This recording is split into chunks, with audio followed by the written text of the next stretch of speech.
Kapunadu TV వీక్షకులకు స్వాగతం. నేను మీ ఆకుల తిరుమలరావు. సామాజిక న్యాయం కోసం సామాన్యుడి స్వరం మీ కాపునాడు. ఈరోజు ఈ లైవ్ చర్చా కార్యక్రమం వైసీపీ అంటే ప్రస్తుత రాష్ట్ర ప్రభుత్వం తన పార్టీ ప్లేనరీ సమావేశాలు నిర్వహించుకున్న సందర్భంగా దాని మీద వస్తున్న ఆ ప్లేనరీ మీద చిన్నపాటి చర్చ, వాటి మీద వస్తున్న కామెంట్స్ గురించి వక్తలు ఎవరెవరు ఏమేమి ఆలోచన చేస్తున్నారు, వాళ్ళ అభిప్రాయాలు తెలుసుకుందామని ఈ కార్యక్రమాన్ని ఈరోజు నిర్వహించడం జరుగుతుంది.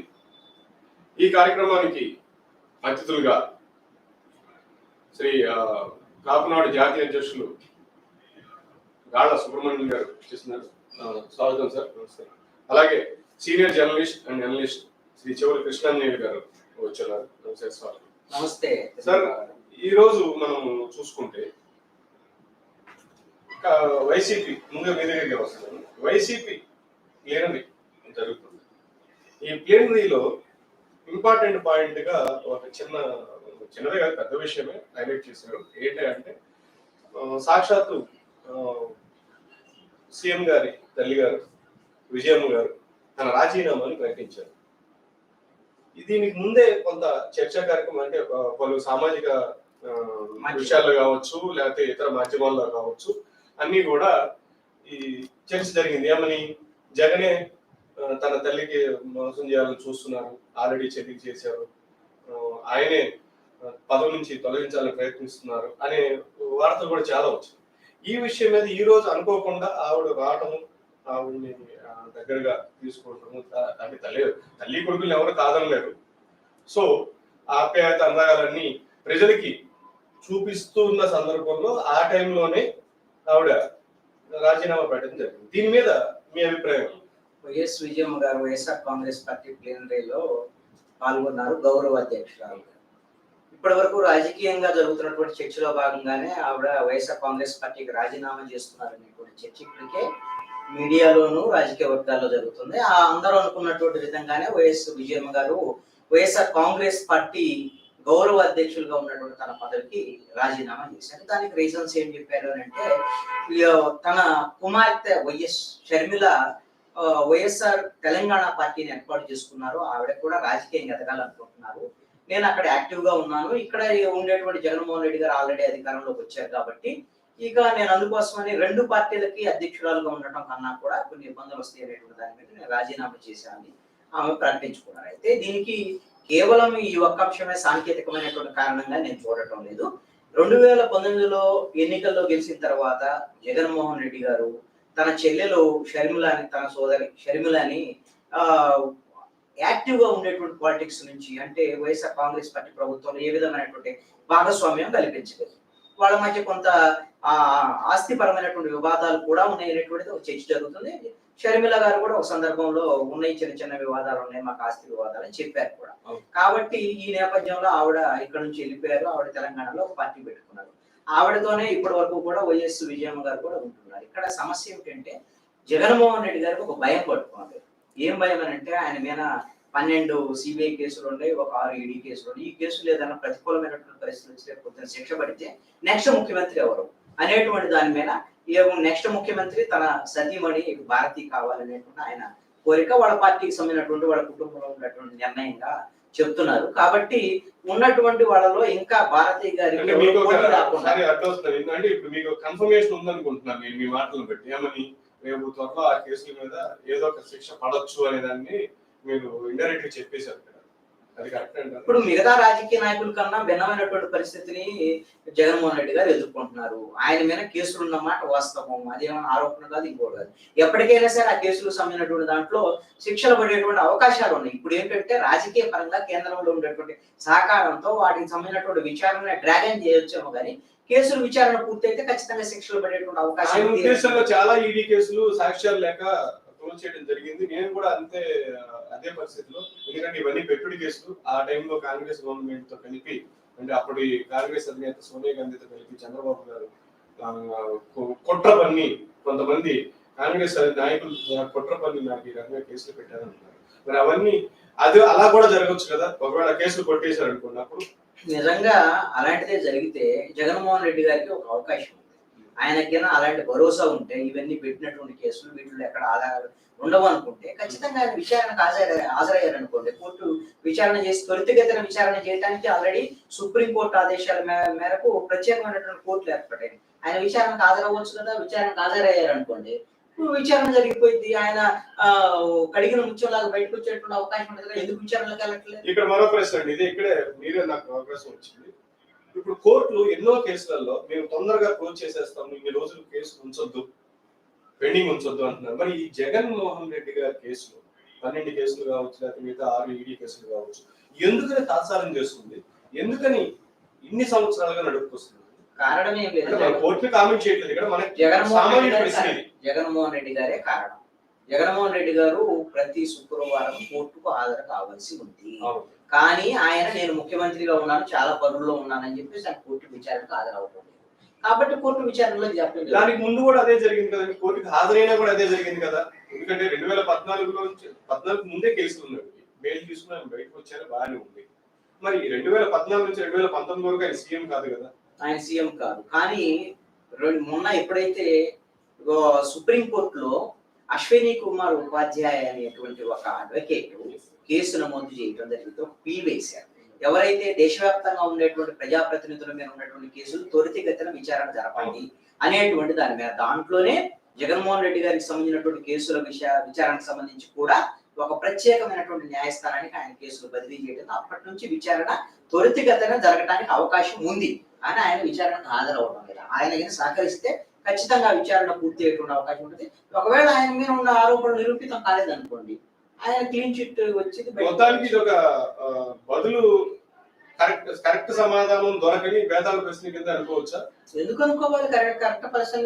ఇప్పుడు మీరు భారతదేశ వ్యాప్తంగా చూస్తే ప్రజాప్రతినిధుల మీద ఉన్నటువంటి కేసుల్లో చాలా జప్యం జరుగుతూ వస్తుంది. 10 ఏళ్ళు, 15 ఏళ్ళు, 20 ఏళ్ళ వరకు కూడా ఈ ప్రజాప్రతినిధుల మీద కేసులు విచారణ జరుగుతూ వస్తున్నాయి. ఇది ప్రొలాంగ్ అవుతూ వస్తుంది.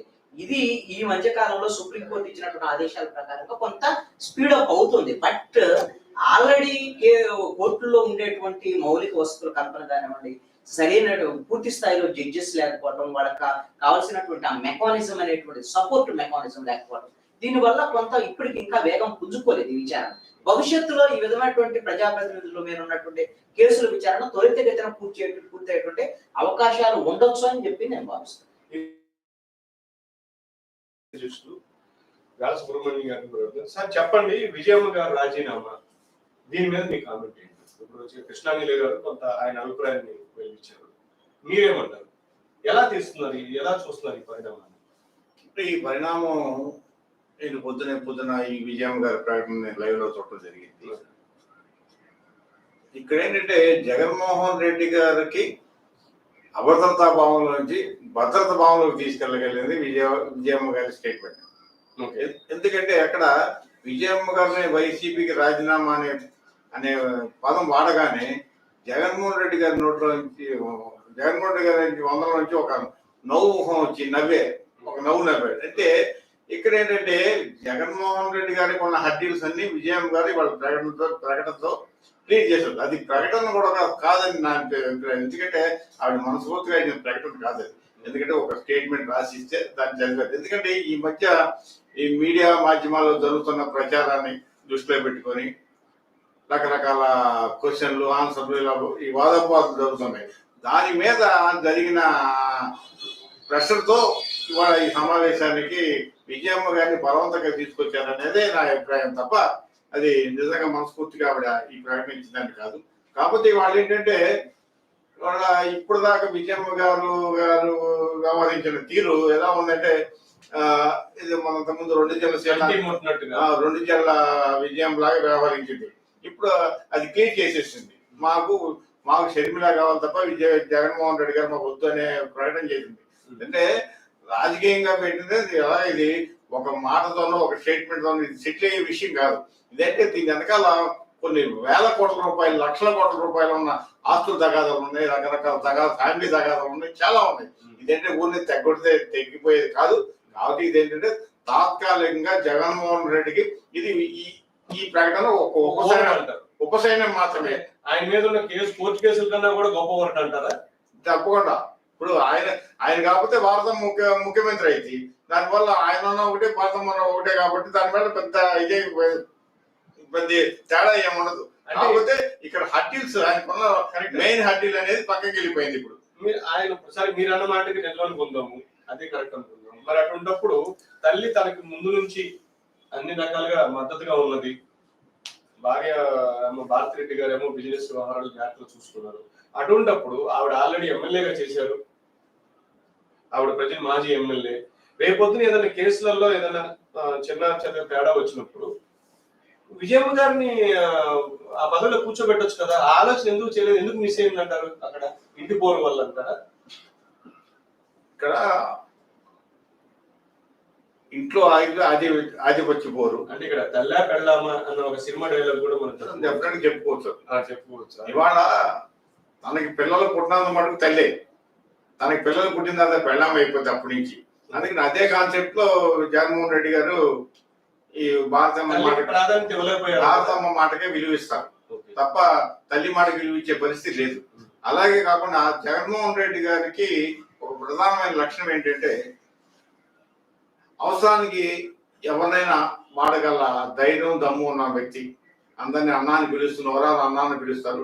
అవసరం తీరిపోయిన తర్వాత ఆయన ఒక వేటకత్తి తీసుకొని వాళ్ళ విశాఖ రాయలసీమ స్టైల్ ఉంది కాబట్టి ఆ వేటకత్తితో అందరిని అర్థంగా నడిచేస్తారు. రాజకీయ నాయకులు అందరి దగ్గర ఉన్న ఆయనకంటే ఎక్కువ ఆయన అందరిది మామూలు కత్తులు ఉంటాయి, దగ్గర వేటకత్తి ఉంటుంది.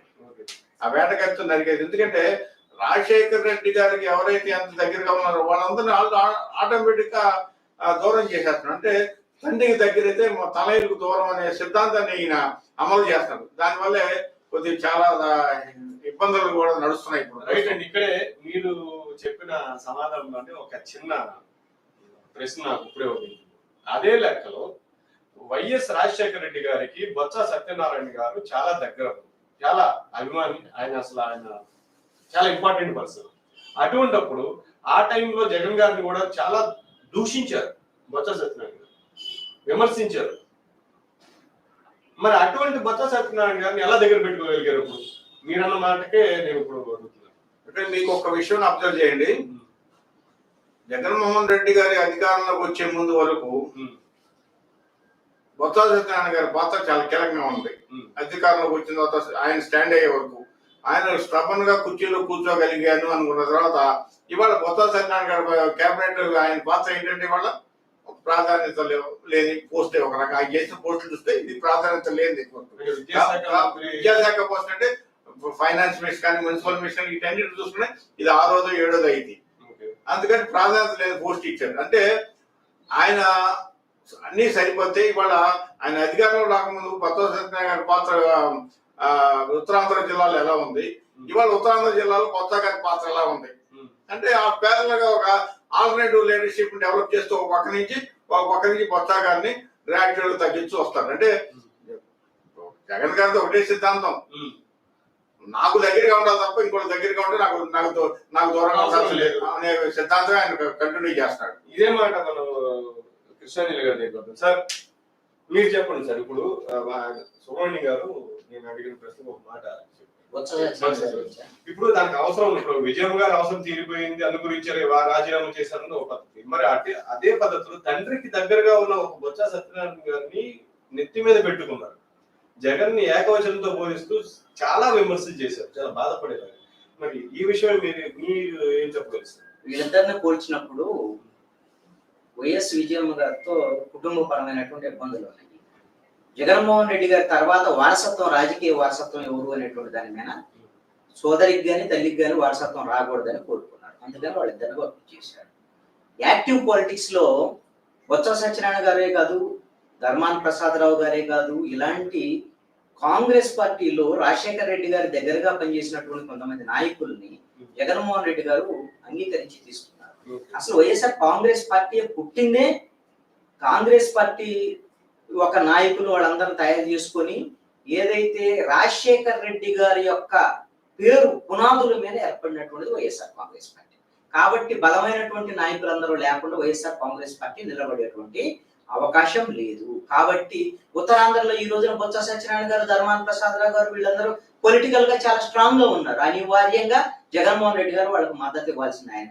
కానీ ఇక్కడ మీరు గమనిస్తే ఇదే బొత్స సత్యనారాయణ గారు, ధర్మాన ప్రసాదరావు గారి కింద మీరు చూస్తే వైఎస్ రాజశేఖర రెడ్డి గారి ప్రభుత్వంలో ఎంత ఇండివిజువల్ గా స్ట్రాంగ్ గా ఒక మంత్రులుగా పనిచేశారు. ఈ రోజున జగన్మోహన్ రెడ్డి గారి మంత్రివర్గంలో వీళ్ళ యొక్క పాత్ర ఏమిటి?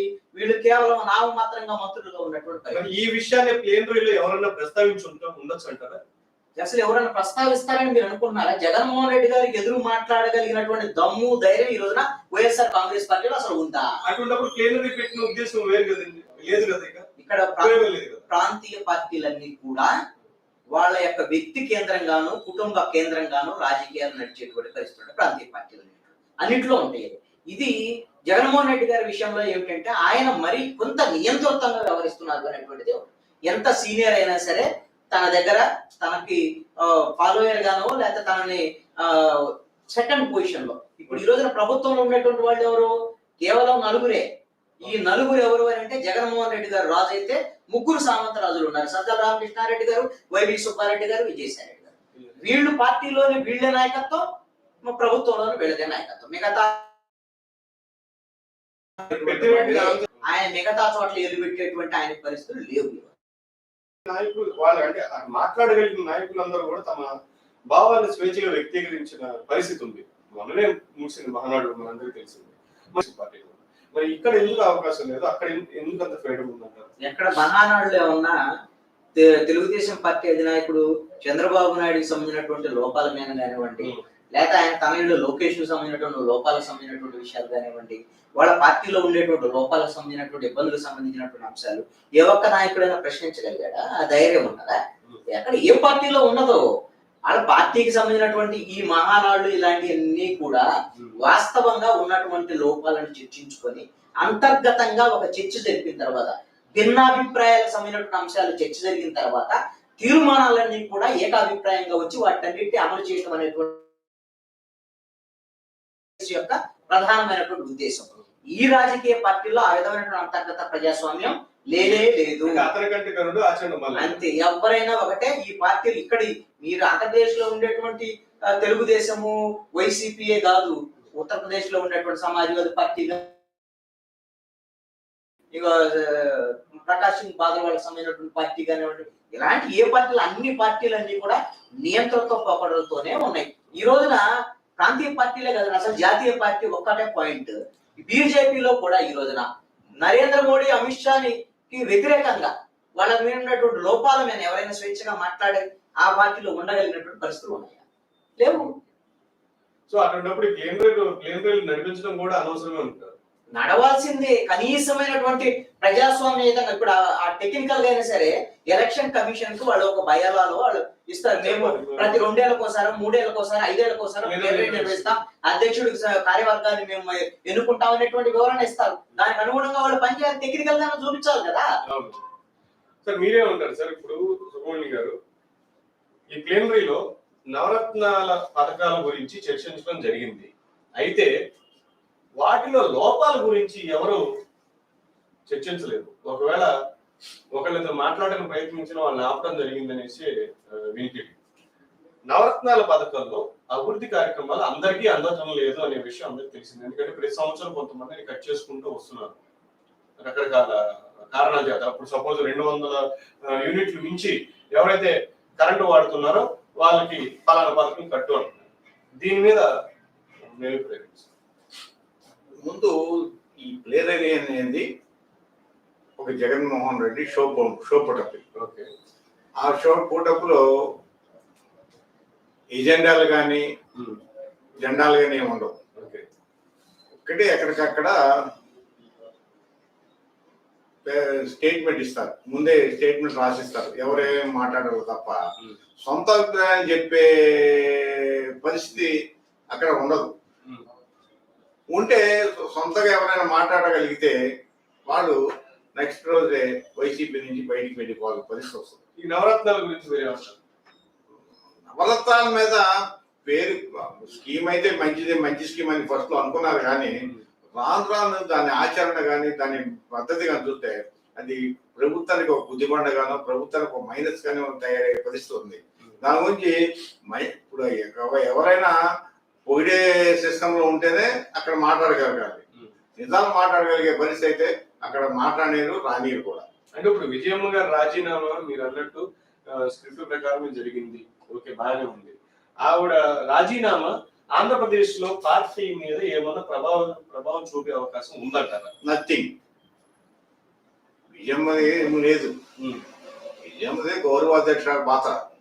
అంటే విజయమ్మ తన నిజాలు కానీ బయట పెట్టగలిగితే, అదే నేను అది బయటికి పెట్టగలిగితే దాని ప్రభావం కొంత జగన్మోహన్ రెడ్డి మీద ఆ ప్రభావం చూపడానికి అవకాశం ఉంది. కానీ నిజాలు మాట్లాడే ధైర్యం విజయమ్మకి లేదు, షర్మిలమ్మకి లేదు. ఎలాగో రాజీనామా చేశారు కాబట్టి కొన్నాళ్ళ తర్వాత ధైర్యం తెచ్చుకుని ఎలక్షన్ ముందు విజయమ్మ గారు నేను కొన్ని నిజాలు చెప్పదలుచుకున్నాను రావచ్చు కదా? దానికి అవకాశం లేదండి. ఎందుకనండి? ఎందుకంటే ఇక్కడ ఇది ఒక్క రాజకీయానికి సంబంధించిన విషయం అయితే ఎదురు ఏదో మాట్లాడుకోవచ్చు, ఆర్గ్యుమెంట్ డిస్కషన్ ఏదో చేసుకోవచ్చు. కానీ ఇక్కడ ఏంటంటే దీని వెనకాల మీరు మొదట్లో చెప్పాను మీకు, లక్షల కోట్ల రూపాయలు వ్యవహారాలు కొన్ని ఉన్నాయి, అలాగే వారసత్వ రాజకీయాలు కొన్ని ఉన్నాయి, అలాగే అక్కడ కూతురు భవిష్యత్తు కొంత ఉంది. ఇవాళ జగన్కి వ్యతిరేకంగా మాట్లాడగలిగే పరిస్థితి వాళ్ళ ఆంధ్ర రాష్ట్రంలో ఎవరికైనా ఉందా? ఉంటే ఏంటి పరిస్థితి అనేది మీరు రేపు ఈ మధ్యకాలంలో జరుగుతున్న రకరకాల పరిస్థితులు మీకు అర్థమవుతాయి. కాబట్టి ఎవరు ఏమి మాట్లాడే స్థాయిలో ఉన్నారు. కొంతమంది దానికి ఎదురు ఒక పరిష్కారం అనేది కూడా వస్తుందని చెప్పి మాకు ఆశ. ఇప్పుడు ఆల్రెడీ మీ ఇద్దరికి కలిపి ఒకటే ప్రశ్న. ఈ ప్రశ్నకి నా అభిప్రాయం చెప్పండి. ఎందుకోసమంటే వైఎస్ విజయమ్మ గారు రాజీనామా చేయడం అనేది వైఎస్ఆర్ కాంగ్రెస్ పార్టీకి ఖచ్చితంగా నష్టం కలిగించేటువంటి అంశం. ఎందుకు ఈ మాట చెప్తున్నానంటే ఈ రోజున ప్లేనరీ నిర్వహించుకున్నారు, చాలా కీలకమైనటువంటి ప్లేనరీ పార్టీకి రానున్నటువంటి ఎన్నికల ఈ సమయంలో ప్లేనరీ రోజున నేరుగా ఆ పార్టీ గౌరవ అధ్యక్షుడు రాజీనామా చేశారు అని అంటే ఖచ్చితంగా ఇది ఒక గొడ్డలి పెట్టు ఆ పార్టీకి. ఇప్పటికే ఆయన సోదరి ఆవిడని ఆ రోజున ఆయన సమస్యలో ఉన్నప్పుడు, ఆయన జైల్లో ఉన్నప్పుడు వీళ్ళిద్దరినీ కూడా రిక్వెస్ట్ చేస్తే ఆ రోజున అన్న వదిలిన బాణం షర్మిల మొత్తం కూడా వెళ్ళి పాదయాత్ర చేశారని ఈ రోజున విజయమ్మ గారు గుర్తు చేశారు. అదే విధంగా మేము పార్టీ కష్టకాలంలో ఉన్నప్పుడు నేను కూడా తిరిగాను అనేటువంటి విషయాన్ని కూడా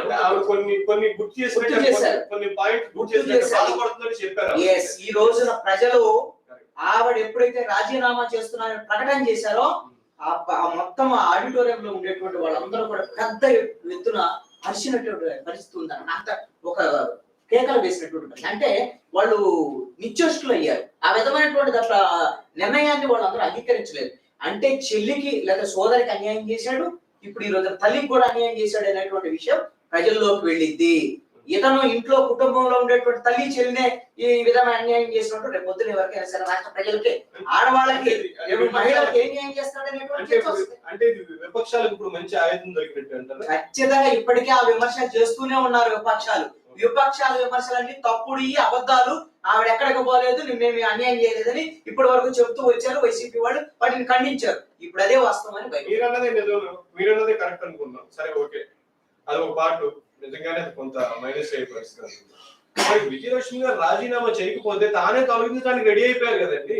ఇప్పుడు రాజీనామా ఎట్టి పరిస్థితుల్లో కూడా చేయించడానికి రెడీ అయిపోయారు. దీనికి కారణం ఏంటంటే ఆయన తర్వాత రాజకీయ వారసత్వం అనేటువంటిది విజయమ్మకు కానివ్వండి షర్మిలకు కానీ ఇవ్వడానికి సిద్ధంగా లేరు. షర్మిల వెళ్ళిపోయింది, విజయమ్మ ఇంకా ఇక్కడ పార్టీలో ఉంది కాబట్టి ఆవిడని కూడా వదిలించుకోవాలి అనేటువంటి దాని నిర్ణయానికి వచ్చేసి ఉన్నారు. కాబట్టి ఆయన ఒత్తిడి మేరకు వాళ్ళు రాసిచ్చినటువంటి స్క్రిప్ట్ మాత్రమే ఆవిడ చదివింది. ఆవిడ ఒక్క చదివినటువంటి విధానం గాని ఆవిడ వచ్చినటువంటి ఆవిడ హావభావాలు గాని మీరు గమనించండి. జగన్మోహన్ రెడ్డి గారు ఆ రోజున ప్రమాణ స్వీకారం చేసిన రోజున ఆవిడని ఆ జగన్మోహన్ రెడ్డి గారిని హత్తుకుని ఆవిడ భావోద్వేగాన్ని సంతోషంతో కూడినటువంటి ఆనంద బాష్పాలను ఆ రోజున వదిలేరు. ఈ రోజున ఆమె స్పీచ్ అయిపోతానికి వెళ్ళి నుంచున్నారు తప్ప ఆవిడ జగన్మోహన్ రెడ్డి గారి దగ్గరికి వెళ్ళాలి. జగన్మోహన్ రెడ్డి గారు వచ్చి ఈవిడని దగ్గరకు తీసుకున్నారు. అంటే ఈవిడ ఇంకా నాకు చాలు ఇంతటితో అనేటువంటి విషయాన్ని చాలా స్పష్టంగా రక్షించావు, నేను చెప్పినట్టుగా చెప్పావు, ఇంతవరకు నా పరువు కాపాడావు అని. ఇంకోటి కూడా మీరు అడిగారు, మరి జగన్మోహన్ రెడ్డి గారు ఈ విషయంలో మీరు ఇంకొక ప్రశ్న అడిగారు, ఏమైనా ఆ ప్రశ్న నాకు గుర్తులేదు. ఆవిడని తీసేయడానికి ప్రయత్నిస్తున్నారు. తీసేయడానికి ప్రయత్నించే దాంట్లో భాగంగానే ఇది జరిగింది. ఒకవేళ ఆమె అంగీకరించారు కాబట్టి ఎలా రాజీనామా చేశారు. ఆవిడకైనా ప్రమాదం ఉంటుందా, భయం ఉంటుందా, ఇలాంటివన్నీ కూడా ఉన్నాయి. ఆ విమర్శలు కూడా చేస్తున్నారు చాలా మంది. వాళ్ళ బాబాయ్నే మరి హత్య చేయడంలో, మరి ఇప్పుడు దాని హత్య జరిగిన తర్వాత దాన్ని బయటకు తీసుకొచ్చే దాంట్లో నేనేమి చేయడం లేదు కాబట్టి ఆయన కుటుంబానికి సంబంధించినటువంటి వాళ్ళు కూడా ఈ విధమైనటువంటి వివాదాలు ఉన్నాయి కాబట్టి ఆయన భయపడేటువంటి ప్రమాదం ఉంది అనేది కూడా బయట వాళ్ళు విమర్శ చేస్తాను. నేనైతే మరి తల్లినో సోదరులను అలా చేస్తారని జగన్మోహన్ రెడ్డి గారు అంత క్రూరుడని నేను అనుకుంటున్నాను. ఇద్దరికి ఒక ప్రశ్న అండి. ఇప్పుడు వైసీపీలో అసంతృప్త ఎమ్మెల్యేలు ఉన్నారు, అది ఎవరు కాదనలేని సత్యం. ఈ అసంతృప్త ఎమ్మెల్యేలు విజయమ్మ గారిని కలవటమో లేకుంటే మాట్లాడటమో జరిగిందనేసి ఒక సమాచారం ఉందండి. ఇప్పుడు ఆయన దగ్గర, అందరి దగ్గర ఉన్నది. ఇప్పుడు ఈ పాయింట్ గుర్తొచ్చింది దాని మీద. ఈ ఉన్నటువంటి ఏమైనా ఆవిడ రాజకీయంగా జగన్మోహన్ రెడ్డి మీద ఉన్నటువంటి వ్యతిరేకత బయట పెడతారని నేను ఇందాక అడిగాను. ఎట్టి పరిస్థితుల్లో కూడా విజయమ్మ జగన్మోహన్ రెడ్డి గారికి వ్యతిరేకంగా నోరెత్తి మాట్లాడరు, పల్లెత్తి మాట్లాడరు, ఎట్టి పరిస్థితుల్లో విమర్శలు చేయరు. కారణం ఏమిటంటే తన కుమారుడు వాళ్ళకి నష్టం చేసినా సరే దాన్ని తెర వెనక 4 గోడల మధ్య పరిష్కరించుకుంటారు తప్ప రాజకీయంగా జగన్మోహన్ రెడ్డికి నష్టం కలిగించేటువంటి పని ఏ ఒక్క పని కూడా విజయమ్మ చెయ్యరు. కానీ ఆవిడ నాయకత్వంలో కొంతమంది ఎమ్మెల్యే వెళ్తారు, ఇలాంటివన్నీ కూడా జరిగేటువంటి కాదు. ఈ రోజున జగన్మోహన్ రెడ్డి గారు బలంగా అసలు వెళ్ళేటువంటి అవకాశాలు కూడా మాట్లాడితే వాస్తవమే కదా. విజయమ్మ గారితో కొంతమంది మాట్లాడారు, అది వాస్తవమే కదా. ఇప్పుడు ఎవరైతే రాజశేఖర్ రెడ్డి గారు అంటే అభిమానం ఉన్నటువంటి వాళ్ళు, అలాంటి వాళ్ళు ఎవరన్నా మాట్లాడుకుంటూ కానీ పార్టీని చేర్చాలనో లేదా పార్టీ నుంచి బయటకు వెళ్ళాలనో అలాంటి విషయాల్లో విజయమ్మ గారి నాయకత్వంలో ఏదో జరిగిద్దని అనుకోవడంలో అసలు అలాంటి జరిగేటువంటి అవకాశాలు లేవు అనేటువంటి నాయకత్వం. ఇప్పుడు ఈ నవరత్నాల పథకం గురించి సుబ్రహ్మణ్యం గారు చెప్పారు. అసలు చాలా జరుగుతుంది. యాక్చువల్ మంచి పథకం, కానీ వాటి గురించి ప్రాపర్ వేలో ఎవరు కూడా చేయలేదు. దాని గురించి మీరు నవరత్నాలకు సంబంధించి జగన్మోహన్ రెడ్డి గారు 9 రకాల పథకాలు ఆయన ప్రకటించాడు, అమలు కూడా చేస్తున్నాడు, మంచిది. కానీ సంక్షేమ విషయంలో పర్ఫెక్ట్ గానే జరుగుతుంది. కానీ ఇప్పుడు ఈ 3 ఏళ్ల తర్వాత ఇదే నవరత్నాల్లో ఈ రోజున కోత పెట్టుకుంటూ వస్తున్నారు. ఎందుకు కోత పెట్టుకుంటున్నారు? కారణం ఏమిటంటే వాళ్ళు ఎక్స్పెక్ట్ చేసినటువంటి విధంగా మనకు ఆదాయం లేదు, ఆ విధమైనటువంటి ఇబ్బందులు ఉన్నాయి, ఆర్థికపరమైనటువంటి ఇబ్బందులు ఉన్నాయి. సంవత్సరానికి 1,00,000 కోట్లు పెట్టినా, అప్పులు తెచ్చినా కూడా ఇంకా నవరత్నాలకు సరిపోయేటువంటి పరిస్థితి. అందుకని అమ్మఒడిలో కోత, దులహాన్ పథకం కోత, లేకపోతే ఇంకొక విషయంలో పెన్షన్లో కోత, అన్ని కోతలు. ఇప్పుడు ఈ కోతలన్నీ పెరిగినాయి అనుకోండి, ఈ నవరత్నాలకు సంబంధించినటువంటి మొత్తం కూడా నవరంధ్రాల కింద మారిపోయే ప్రమాదం ఉంటుంది. ఈ 150 పవన్ కళ్యాణ్ గారు అన్నట్టుగా ఆ 1 పోయి 15 మిగులుతాయో తెలియదు. ఎందుకోసం అంటే నిజంగా వాళ్ళకుండే క్రెడిబిలిటీ ఇది ఒకటే. ఈ అంశం మీద ఓట్లు వేస్తారని కూడా నేను అనుకోవటం లేదు. ఎందుకోసం అంటే సుబ్రహ్మణ్యం గారు లాంటి సీనియర్ పొలిటీషియన్ చెప్పాలి. ఎందుకోసం అంటే కేవలం సంక్షేమ పథకాలు, డబ్బులు మేట నొక్కితే డబ్బులు రావడం వల్ల ఓట్లు వేస్తారు అనుకుంటే పొరపాటు. స్టేట్ డెవలప్మెంట్ కానివ్వండి, పరిశ్రమలు కానివ్వండి, ఉద్యోగ ఉపాధి అవకాశాలు కానివ్వండి, ఏమీ లేవు. ఈ రోజున ఎస్సీ ఎస్టీ బీసీ మైనార్టీలకు సంబంధించిన అనేక స్కీములు ఈ రోజున రద్దు చేసినటువంటి పరిస్థితి. మరి ఎలాగ ఓట్లు వేస్తారు అనేది, మరి ఎలా ఓట్లు వేస్తారని భావిస్తున్నారు మరి జగన్మోహన్ రెడ్డి గారు నాకు అర్థం కాదు. ఇప్పుడు సుబ్రహ్మణ్యం గారు, వైసీపీ పార్టీ అసలు రిజిస్ట్రేషన్ చేసింది శివకుమార్ అనే వ్యక్తి, తెలంగాణకు చెందిన వ్యక్తి. వైఎస్ఆర్సీపీ రిజిస్ట్రేషన్ చేసింది. ఈ ప్లేనరీలో అతనికి సముచిస్తానో లేదో, అతనికి ఆహ్వానం కూడా లేదని, అసలు తనది కాని పార్టీతో ప్రభుత్వాన్ని స్థాపించిన జగన్మోహన్ రెడ్డి గారు కనీసం తనకి పార్టీని ఇచ్చేసిన విషయమో, లేకపోతే తను కూడా ఆదరణ చేసిన విషయం, కొన్నాళ్ళు ఏదో పదవిలో నడిపారు శివకుమార్ నాయుడిని, కనీసం అతనికి ఆహ్వానం పంపకపోవడం వల్ల కారణం ఏమంటారు? ఇవాళ ఈ ఎలక్షన్ కమిషన్ రూల్స్ ప్రకారం అప్పుడు ఈ పార్టీ పేరు వాడుకోవాల్సి ఆల్రెడీ రిజిస్ట్రేషన్ అయింది కాబట్టి అతను పెట్టిన అతను కొంతకాలం వాడుకున్నారు. అలా కాంగ్రెస్ పార్టీ కూడా ఇది ఒక భారతదేశానికి వ్యక్తికి సంబంధం లేని పార్టీగా రిజిస్టర్ అయింది, వేరే వ్యక్తితో, ఇంగ్లాండ్ సంబంధించిన వ్యక్తి. అలాగేంటంటే ఆ టైం ఆ పని అయిపోయిన తర్వాత వాళ్ళు ఆటోమేటిక్ పక్క తప్పించారు. అది పెద్ద విషయం కాదు. ఇందాక మీరు ఒక క్వశ్చన్ అడిగారు, జగన్మోహన్ రెడ్డి మీద అసమ్మతి అనేది డెఫినెట్ గా ఉంది. ఆ అసమ్మతిని వాడుకునే ధైర్యం ఇవాళ విపక్షాలకు ఉందా? ముఖ్యంగా చంద్రబాబు నాయుడుకి. అది లేకపోతే జగన్మోహన్ రెడ్డి దగ్గర అసమ్మతి ఉన్నా వాళ్ళు బయటికి రాలేని పరిస్థితులు అయితే చాలా మటుకు నాకు తెలిసినట్టు చాలా మంది ఉన్నారు. అసమ్మతి విపక్షం వాడుకోవడం పక్కన పెట్టింది, మరి విజయమ్మ గారు వాడుకోవచ్చు కదా. విజయమ్మ గారి బలం చాలదండి. అది విజయమ్మ గారు జగన్మోహన్ రెడ్డి గారి ముందు విజయమ్మ గారి బలం చాలదు. అదేంటంటే విజయమ్మ గారు ఏదో రాజశేఖర్ గారి వర్ధంతి జయంతి చేసుకోవడానికి చెప్పి దానికి అందరినీ పిలిపించి వాళ్ళకి రాజశేఖర్ గారి వస్తువులు వాడిని వస్తువులు ఇవ్వడం తప్ప విజయమ్మ గారికి అంత స్టేచర్ లేదు. నాకు జగన్మోహన్ రెడ్డి గారికి తండ్రి, జగన్మోహన్ రెడ్డి గారికి తండ్రికి భార్య, అంతే తప్ప తల్లి, ఆ తల్లి పాత్ర వరకే తప్ప జగన్మోహన్ రెడ్డికి ఎదురు నిలిచే పరిస్థితి ఆ ఫ్యామిలీ ఎవరికి లేదని చెప్పి నా అభిప్రాయం. ఇప్పుడు అలాగే ఇక్కడ జగన్మోహన్ రెడ్డిని ఏదైనా కాస్త కూస్త కంట్రోల్ చేసి రేపు అధికారానికి దూరం చేయగల పరిస్థితి వస్తే అది ఒక పవన్ కళ్యాణ్ వల్లే ఉందని నా అభిప్రాయం. ఎందుకంటే పవన్ కళ్యాణ్ గారి గతంలో కంటే ఇప్పుడున్న పాత్ర ఆయన చాలా కీలకంగా మారుతుంది రాష్ట్ర రాజకీయాలు. ఇక్కడ ఒక్కటి ఏంటంటే చిన్న ఇదేంటంటే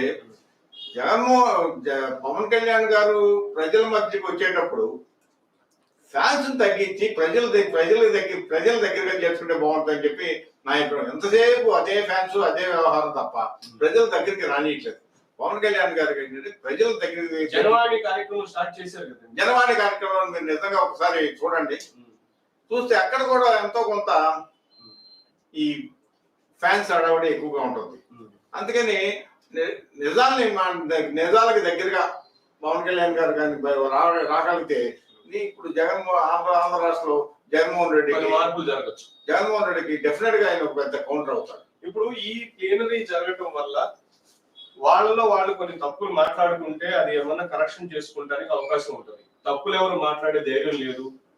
కేవలం ఒక ఎన్నికల సంఘం కోసం మాత్రమే ప్లీనరీ నిర్వహించే పరిస్థితి ఇక్కడ కనబడుతుంది.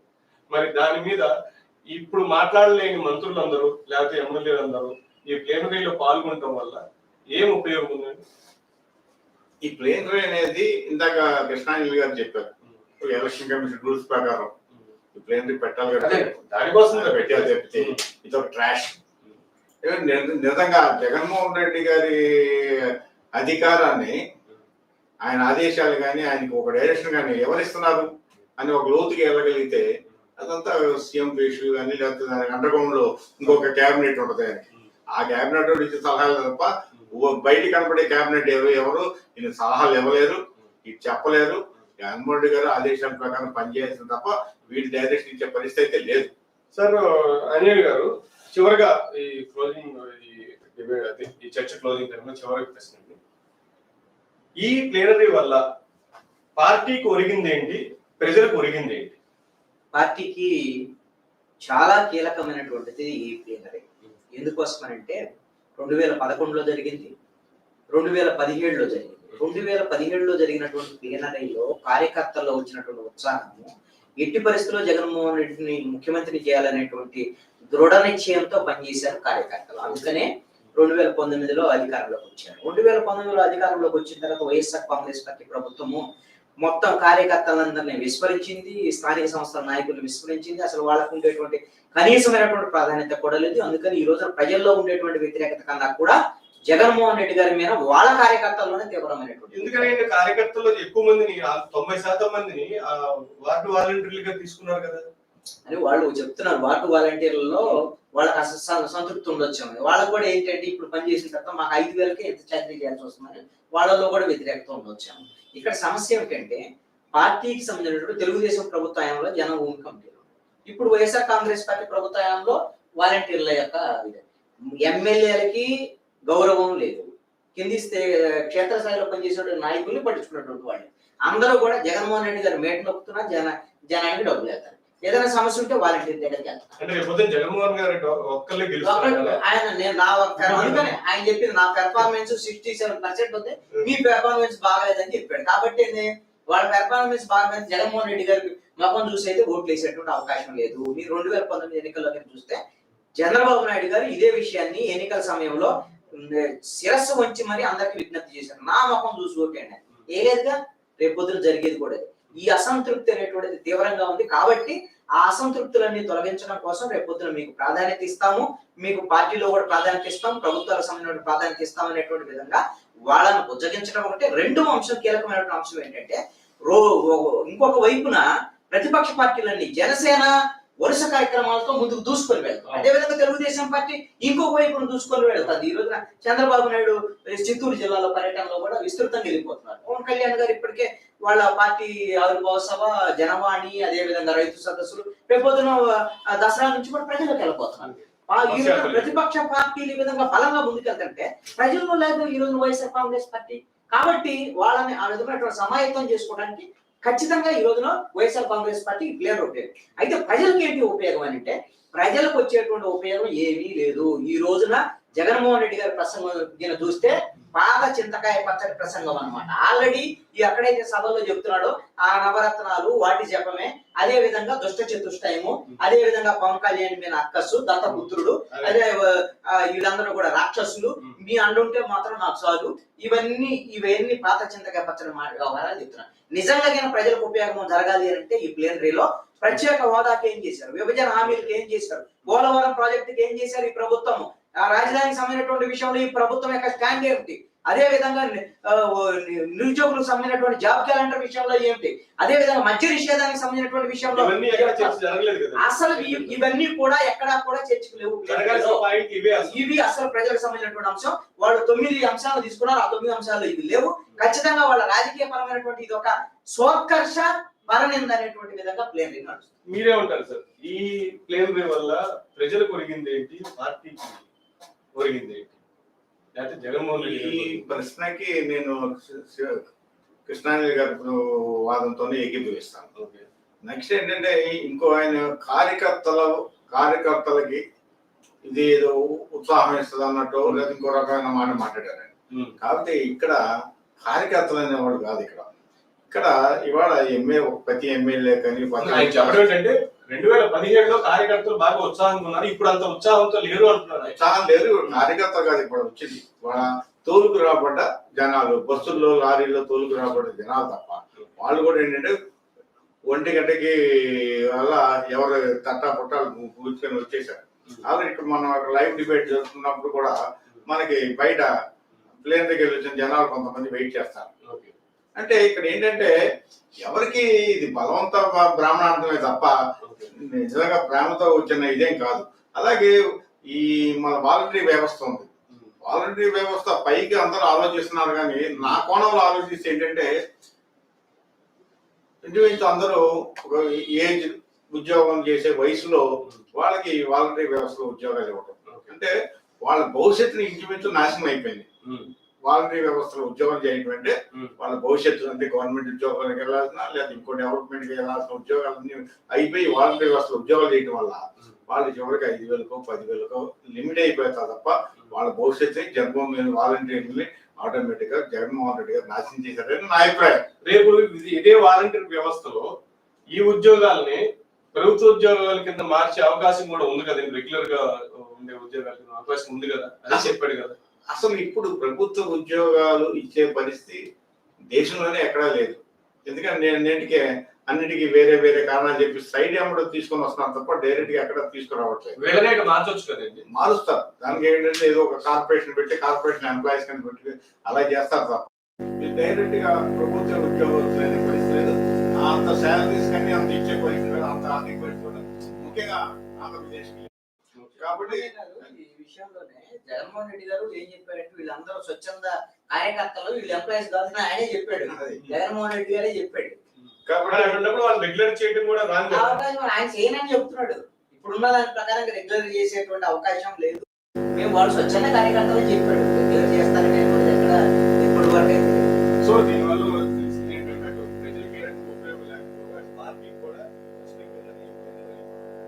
ప్రయత్నం చేస్తున్నారు లాభం.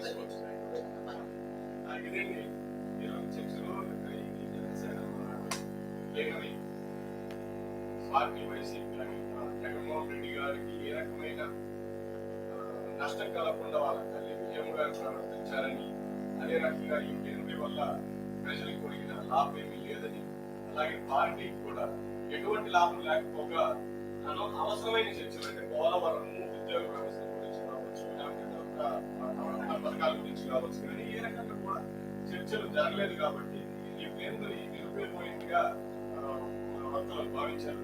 ఇది ఈ రోజు చర్చ కార్యక్రమం.